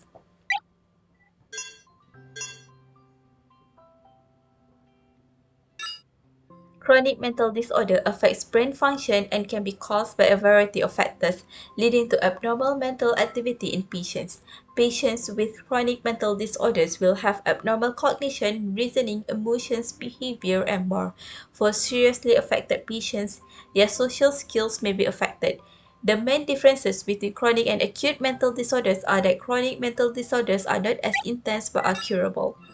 Soft tissue contusion refers to injuries to muscles, ligaments, fascia, tendons, synovium, fat, joint capsules, and other tissues, as well as peripheral nerves and blood vessels outside the bones and under the skin of the human motor system.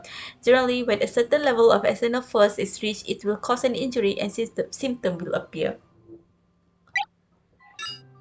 Left ulnar fracture refers to a disruption of the continuity and integrity of the ulna. They are typically caused by external force, violent attacks, and indirect violent torsion. A left ulnar fracture is a fracture in the patient's left forearm. Cranial cerebral injuries are common injuries to the brain or brain tissue caused by external forces. Craniocerebral injuries can exist alone or in combination with other injuries. The vast majority of patients suffer from loss of consciousness immediately after being injured, and the duration varies. It is necessary to treat these patients in a timely manner based on their physical symptoms. Mechanical injury refers to destruction and/or dysfunction of organs and tissues in the human body caused by mechanical force of an object. It does not include injuries caused by extreme heat, extreme cold, currents, lightning strikes, radiation, or poisoning. The main types include blunt force trauma, shock trauma, subcutaneous hemorrhage, fractures, contusions, visceral injuries, and brain injuries.